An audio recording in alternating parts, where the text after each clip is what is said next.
This is Intoxicated Literature. Welcome to Intoxicated Literature. I am Daniella Drake. And I'm Evelyn Crow. And here we are talking about a cozy fantasy novel called Legends and Lattes, which is my favorite book of the year. Did we make a note of the author? Travis? Yes. It's Travis. I do know it's Travis. Actually, I really like his name. It's Baldry. Travis, that fits so Such well. a great name, right? I know. so much. Like, I wrote it down and I was like, oh, that's such a great name. Apparently, when Tor took, like, the rights to the book, they bought the rights to the book, and they have also been publishing it, and they have, like, a little prequel thing in there. They do. Which is, like, their last, like, big mercenary thing. Oh, spoilers. As always, my darlings, there will be spoilers. And profanity. And profanity. Because we are drunk. We are drinking.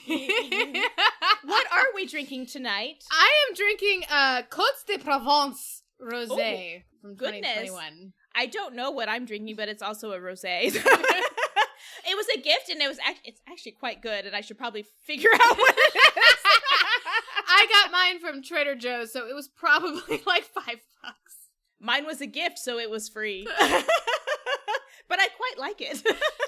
Yes, we are being quite the white basic bitches today. So we are. You know what? Nothing wrong with rosé. No. I love a good rosé. It is delicious, and it's doing the job it's supposed to do. 100%. We cheers. can be drunk and talk about literature, which is why we're here. So it's true. We should have, we really need to start doing theme drinks. Oh, we absolutely should. Like, we should have done a fucking coffee liqueur for this. We need to get our shit together before we do these. Okay, but how long has it been since we've recorded one of these? Months. Like, we cannot get our schedules to align. Guys, we are really, really not good at this. Theme drink. I'm opening the drawer. I am making a note. My boyfriend would be thrilled. He loves a themed drink. Oh, God. And he'll give me the recipe. He's really good at it, you guys. He should have been a bartender, let's be real.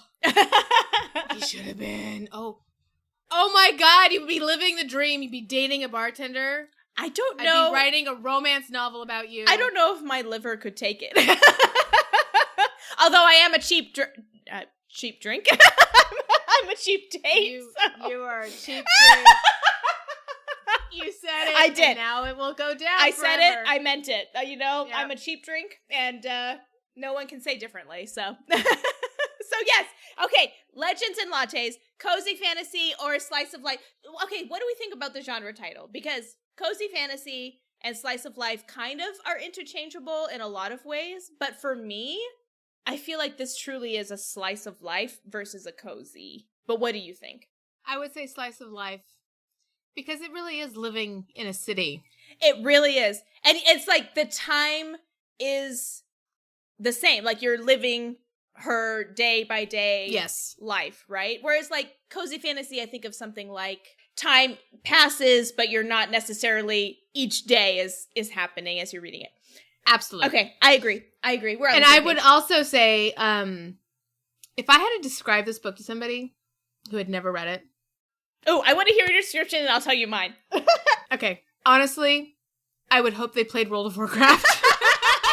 Because my description of this book is like if you're running around Goldshire as an alliance character in World of Warcraft, just doing quests as a level, 5 World of Warcraft character in the inn. I love it.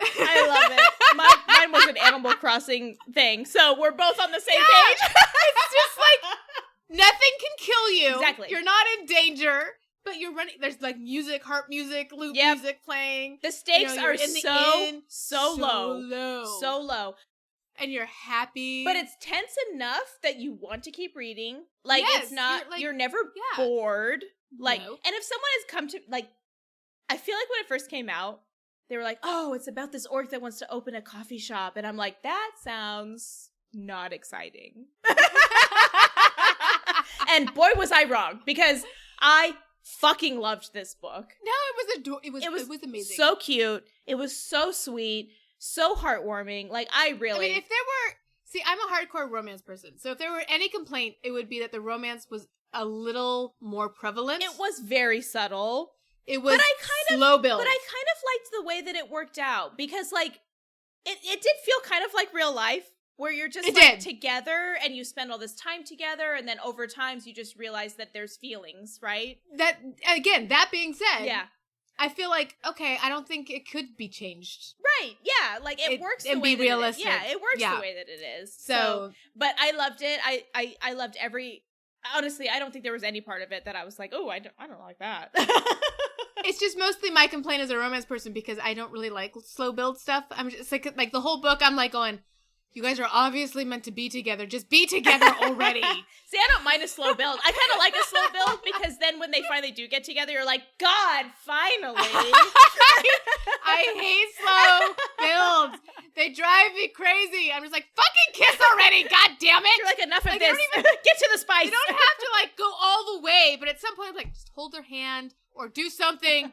Oh my god! Yeah, but it was so sweet and cute when they finally got together. Like it was, and I think especially because Viv is who she is. She's a mercenary. She's an orc. She is hardcore, and she is slow to open. Absolutely, she's completely closed off. She is very reserved. She will not let anyone in.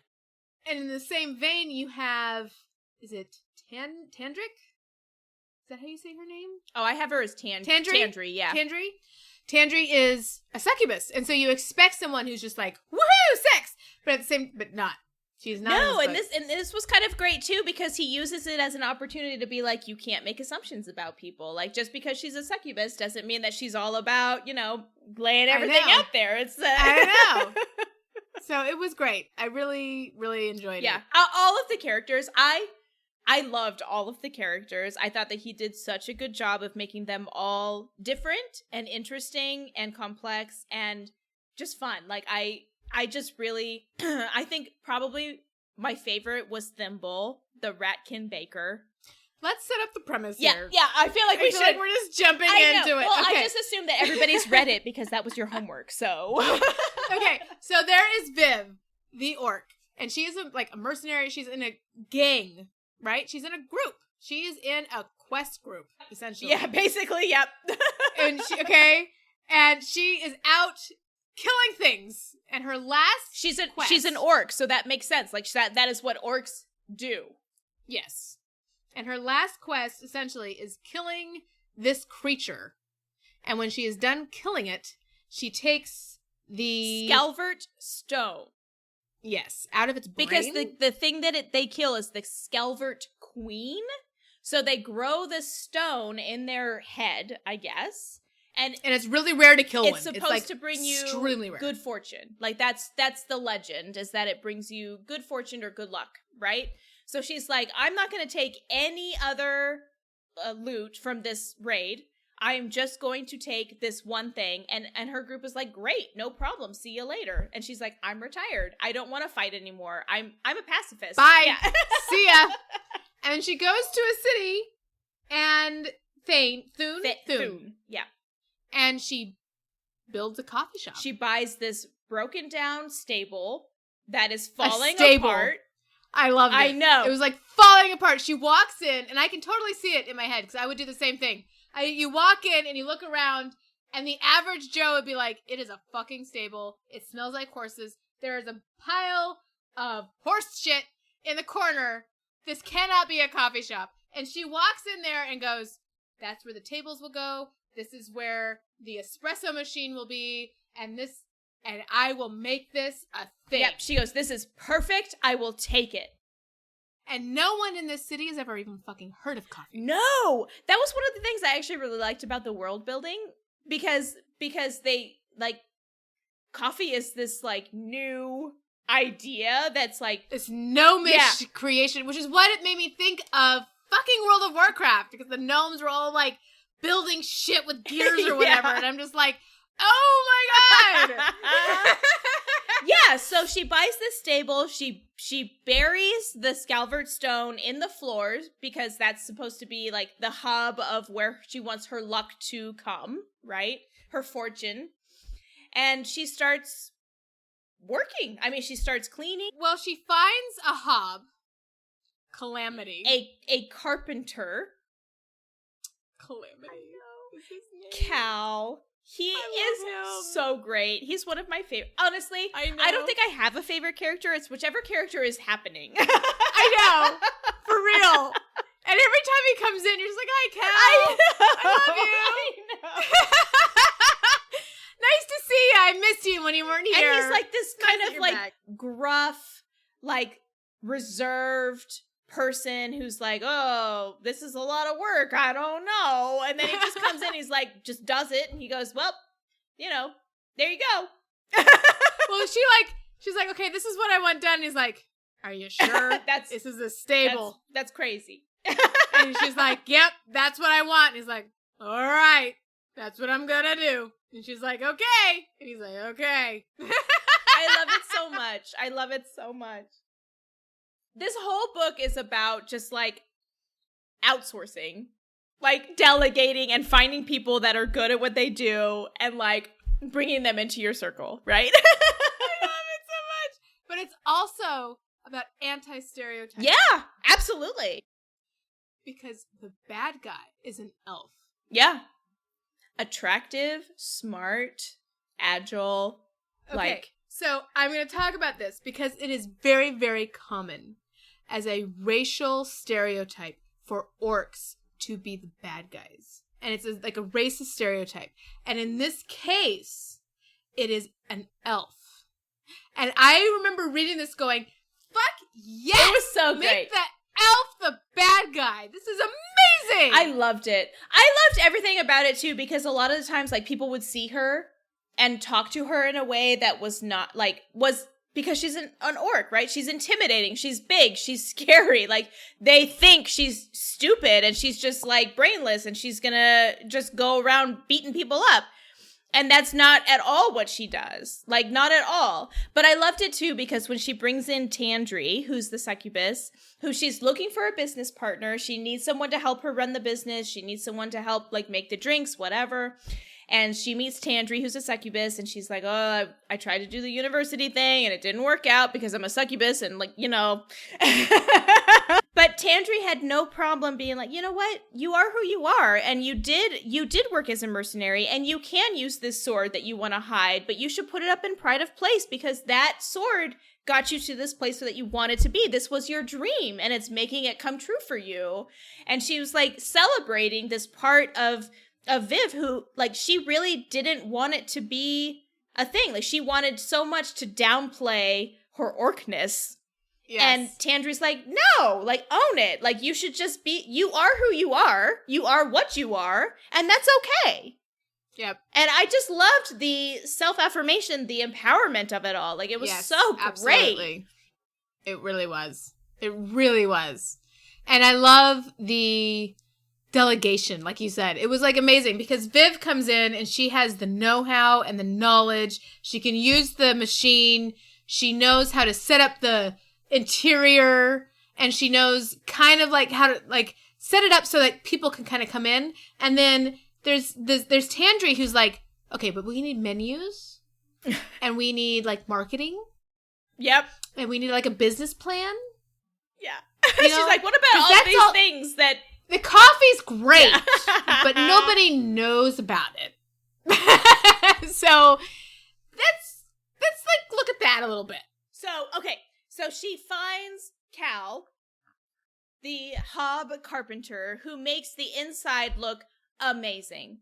Like 5-star restaurant status, right?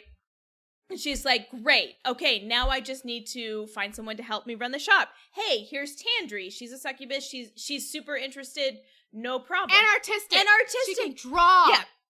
She's got, like, those artistic menus going on. Yep. And everything. And Viv is like, I will give you a fucking blackboard. Yeah. Draw to your heart's Please content. make them look pretty. And then, in sheer brilliance, she brings in Thimble. Thimble. Ratkin. A ratkin. Baker. Who can bake cinnamon rolls made from the gods. And apparently no one knows what cinnamon rolls are or croissants or any of these, like, like flaky, delicacies, buttery, delicious pastries. And he's like, I made this thing. Try it. You might like it. I know. And they're all just like, what the fuck is this? I am reading this book and I'm going, I want fucking No, seriously. Cinnabon now. Seriously. I was sitting there going, why am I not in a coffee shop right now? And here's the thing, I have made cinnamon rolls from fucking scratch. They take hours. So much work. They take hours of rising and then rolling and then rising and then baking. They take hours. Yeah. That's dedication, my friend. It's so much. And croissants? I know. Croissants? They take literal days. Forget about it. Because I've made those too. I am a fucking baker. I know. Those take forever. Yeah, they do. They take forever. And everybody And is he's just amazed. And thing is, if you make a croissant well, Oh, yeah. they go lickety split. Oh, yeah. Absolutely. They're gone in 30 seconds. And here's the thing, as a baker, you are both proud and sad. Yep, because you worked Because so hard on those. You have worked for Yeah. hours. 12 hours sometimes. Yep. To make like 12 croissants. And then they are gone in 30 seconds. And you're like, well, yay. Huzzah. But the smell of these delicious pastries brings people in off the street. Yes. And she becomes very popular. Like her cafe, Yes. like people are not really sure what to make about lattes and coffee. But they're like, okay, I'll try it. Fine.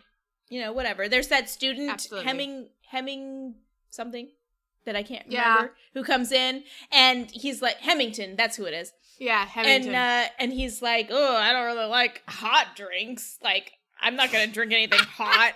And she's like, okay, well, you can't just sit here for hours and not order something. And he's like, fine. But then they create the iced coffee. And then they get iced coffee. And she's like, okay, I made this thing for you. What do you think? And he's like, this is amazing. Amazing. But I loved it because it's so natural. And it's just like this natural progression of events where you're like, of course this is the way it plays out. And nobody's really surprised. Is. But it doesn't even matter because it's so wholesome and so sweet and so fun. It really... Okay. But how much did you love Pendry? Oh, the bard. Pendry. He's so cute. Pendry is the bard, and he comes in one day because he wants to play his music for people, but he's shy. And he has written some music of his own creation. But it's like heavy. It's a little ahead of his time, I think. And when he plays it, everyone's a little overwhelmed, startled. And Viv actually has to go up to the stage and be like, "Yo, this is a little too much, man. You need to pull it back a little bit." But he comes back. He is not scared away. No. He comes back. He's determined. He comes back and he plays. And he becomes an actual bard for this coffee shop. And people love him. And they love him. He has fangirls who follow him around. Yeah. Like little girls who are like 16, 17 who follow him around. We're like, oh, is Pendry going to be here today? Love it. I love it so much. And he was adorable too because he's so shy. And she has to really like, no, it'll be fine. Like, just give it a try. Like, you don't know until you try, right? And then he tries and it's like, listen, maybe not. It was not maybe good. not this. Maybe not try this. something a little bit different. And so he comes back and he's like, okay. He does. Let's try this, which is a little bit more traditional, but a little bit edgy. Like, let's see how this plays out. And then it works. And people are like, yeah, I can get behind this. This is great. And he has groupies. And everybody loves him. And he's got his little stage area that's like for him. Like she like designs it for him. It's so sweet. And I know. And Cal builds it for him. It's great. It's so great. I love it so much. Okay. Now the central conflict comes from... Okay, but before we get into the central conflict, I have to talk about one more character who I also very much loved. Was it the dire cat? It's Amity, the dire cat. You guys were sisters, if you don't know. We can, like, read each other's minds. Because I love, first of all, there is a dire cat. I think that is hilarious, and I love everything about it. And it just flipping appears. It just shows up. Whenever it wants. It just shows up and decides that this is its home, and nobody is going to mess with it. And just shows up when there's trouble or not. Just sleeps in the corner when it feels like it. Like, there's like no. So did we ever learn who the old guy was who was sitting at the table? Darius, like or the whatever, old the gnomish guy. Is that what his name is? Yeah. So there's this guy who's sitting at the table drinking his coffee, and Viv's like, "Hey, how's it going?" He's like, "Great. You know, you have a dire cat living here?" And she's like, "I have a fucking what?" Excuse me? What is it? And he's like, "Yeah, a dire cat." She's like, "Say it again? What is a dire cat?" It's like, it's a cat who's a dire who lives wherever the fuck it That's wants. right. And you can't kick it out. You can't welcome it in. It just decides to live wherever it wants. And you have one. And it, like, kind of takes on the role of a protector in a way. Like, it thinks that this is its territory. And so people that come in that maybe aren't on the level, it's like, you know what? No, sir. Not today. You don't welcome Exactly. here. Goodbye. And so, as we go into the main antagonist, who is one of Viv's old group, her mercenary group. Her quest group. The elf. Fennis, the elf. And he is jealous. I mean, let's be honest, he's jealous. He wants the Salvert Stone for himself.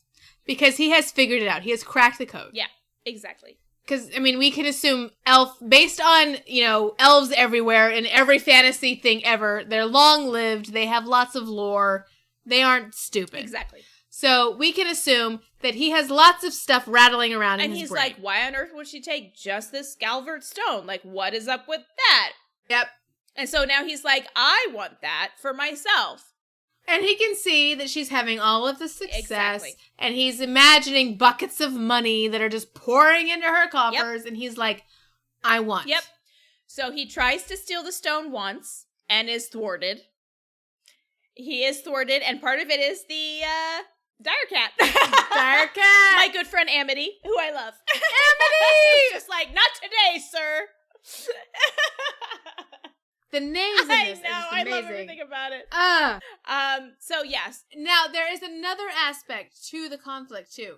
Because in this city, there is, like, a mob type so there is a trope kind of in, like, the fantasy genre where it's like the Thieves Guild or, like, the King of Thieves or whatever. And this does kind of come into play in this book.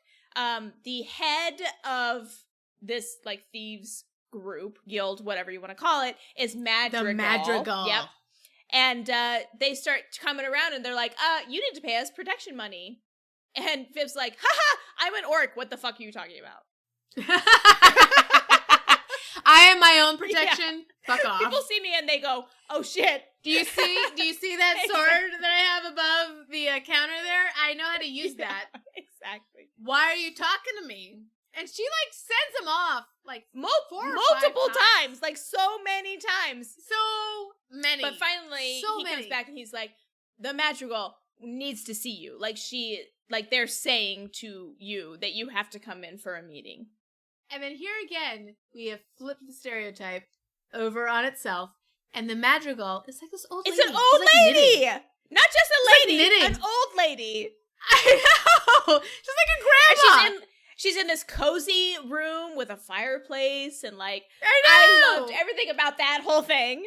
It's fabulous. I love it so much. It's like you expect her to make spaghetti for you or something when you walk in. I love it so much. Great. Oh my god. So great. But basically the Madrigal is just like, no, we're good. Like, I admire what you're doing. I love your coffee shop. You have to bring me treats because that Reckon makes amazing bakery stuff. I get coffee and cinnamon rolls. And that's all I need. That's all I ask for. That's fine. And we're good. And Viv's like, oh okay. That works for me. Great. So like the conflict is resolved so quickly and so easily. Like, it's not even a thing. Like, you think it's gonna be this big drawn out problem, and it just is not at all. No, because this old lady just wants her cinnamon rolls. Exactly. And her men, too, are like, yeah, we're going to go in there and eat, like, cinnamon rolls and croissants and have coffee. Like, great. I love it so much. Oh, my God. But now, so she does have a visit from her old crew, which I appreciated because it was nice to kind of see them and get to know them a little bit. Yes, and they come in, they're like, you're doing so well. And they actually help market. They go out with They flyers. tell everyone to go there. Hey, come get coffee and, this is great. Viv's place. And they travel so much that, they're exposed to so many people, and they're like, oh, if you go to Thune, like stop at this coffee shop. Like, yeah. So I love that so much. But the one person in the group that isn't great, Fennis, comes back again. And he makes another attempt to steal the stone, and this time he does. Yeah, he does succeed. And in the attempt, in the burglary, the place burns down. Fire. Blazing fire. And it's devastating, and I will be honest, I was devastated. Like, it was very sad. It was very sad. Because again, it's just like a slice of life. You are watching her build this from the ground up. And you are in it. You are in the trenches with her. Like, it felt like your own from the heart, like your own blood, sweat, and tears. And as a person who has worked in food service, as a person who has worked in small business, as a person who is an independent author who is working in the trenches, I'm like going, oh, holy my shit. God, yeah. Because there is no parachute. No. There's no safety net. There's nothing. There is nothing. Yeah. That's it. It's devastating. And she is devastated, but so many people around her like come to her and they're like, you know what? This is okay. You built this the first time, we can build it again. Like, it's all right. You already have people that want to come here. If you build it, they will come. It was so heartwarming. It was, and honestly, I cried. I cried when all these people came. Like, I won't cry when it's sad, but I will cry when, like, people show humanity and, like, support and are just good. The kindness and the empathy. So I sobbed. But it was so great. And it was a little bit cathartic because you're just like, oh my gosh, good people do exist. Yes. So great. I know. So she... And it was at that point, too, at the end, when she and Tandri finally get together. It was it's like when you hit rock bottom and you have no one else to turn to, that you're feeling like, okay, I can't pretend anymore. Like, this is something more than what we've been. Everything's been worn away. I have no shields Exactly. anymore. Yep. I will admit to myself and to you that I do have more than just friendship feelings. Exactly. And so, in addition to this being a cozy or like slice of life fantasy, it's sapphic as well. And I was just like, oh. I know. That also made me cry. Because it was so sweet and heartwarming, and I just was like, oh, my heart is growing 3 sizes right now. I love it. I know. It was so yeah, great. so it was just wonderful. it was so sweet. And then so then we kind of check in with Fennis because she rebuilds her cafe and it's bigger and better than ever, and she doesn't need no fucking stone to get there. Like, she's already got it. But we find out that the legend of this Scalvert stone is not quite accurate, because it's not necessarily about bringing you good luck or fortune. It's about bringing like energy to yourself. Yes. It's like karma. So she's putting out energy of, I need friends, I need people, I am a good person, I want more of that in my life. And so she's getting people like Cal and Thimble, the Raccoon Baker, and Pendry, and all of these other people, Tandri, like all these other people. Fennis is jealous and selfish, and so he's putting that energy out into the universe, and he's getting that back. So he is not having a great time, and I fucking love it. It's amazing. He's getting his just desserts, and it's fucking wonderful. Exactly. And I was like, oh, couldn't couldn't have been any better.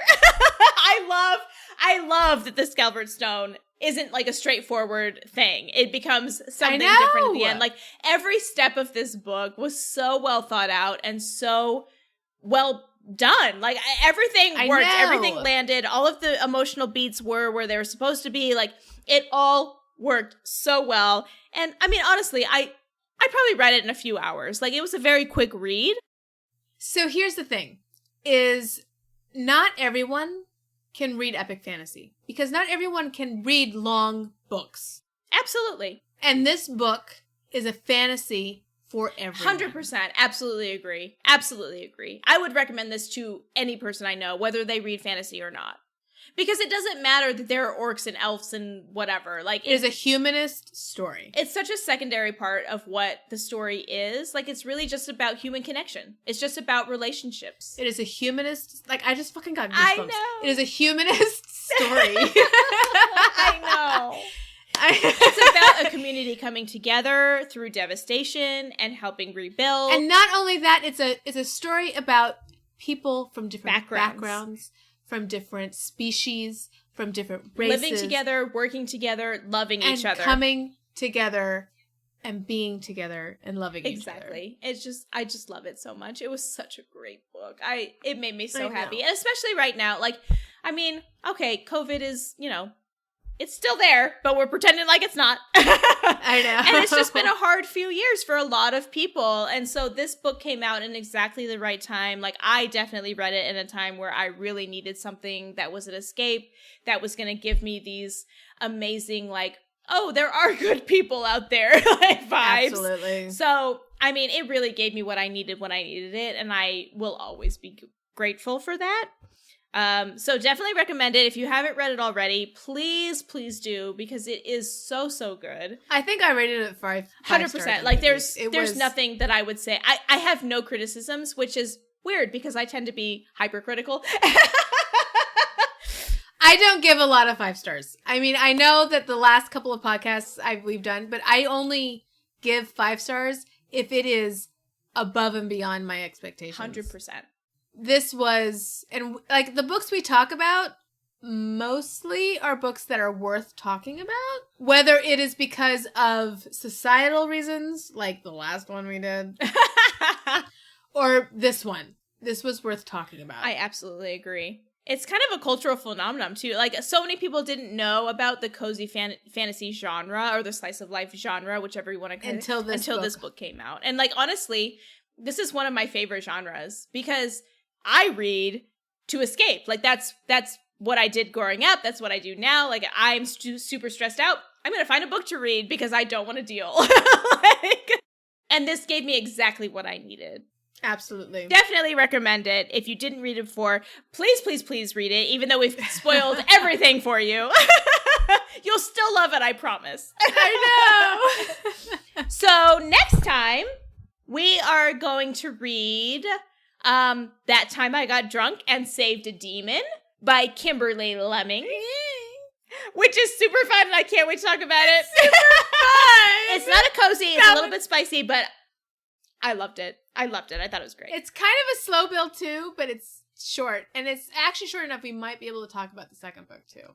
Oh, that's a good point. Oh, maybe it's a twofer. Okay, I am Daniella Drake. And I'm Evelyn Crow. And thank you so much for being with us tonight.